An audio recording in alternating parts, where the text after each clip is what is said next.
इस समय पूरी दुनिया दो गुटों में बैठी हुई है, या तो आप रशिया की तरफ हो या फिर अमेरिका की तरफ हो। अगर आप न्यूट्रल रहना भी चाहते हो तो भी ये दोनों देश आपको न्यूट्रल नहीं रहने दे रहे।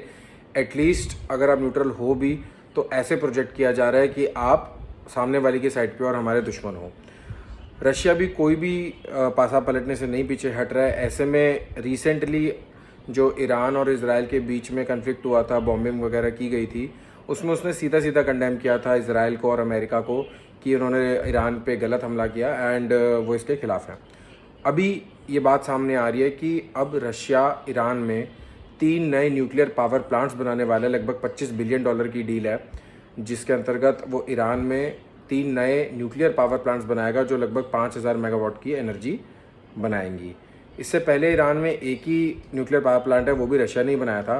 पर इंटरेस्टिंग बात ये हो जाती है कि इजराइल ने ईरान पे हमला करते समय ये बोला था कि ईरान जो है ना वो यूरेनियम एनरिचमेंट कर रहा है और एक न्यूक्लियर पावर बन के सामने आ सकता है। मतलब अगर Iran Chupke Chupke uranium enrichment कर रहा है तो वो न्यूक्लियर वेपन्स बना सकता है, जो इजराइल और अमेरिका को बिल्कुल गवारा नहीं है। इसीलिए इजराइल ने चुपचाप बिना कोई वार्निंग के अटैक कर दिया था और कहा हम इनकी न्यूक्लियर साइट्स पे हमला कर रहे हैं बिकॉज हम श्योर हैं कि ये न्यूक्लियर वेपन्स बना रहे हैं।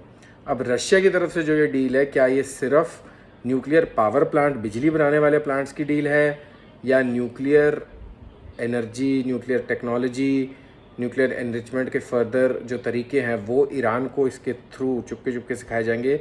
ये एक डिबेटेबल टॉपिक है।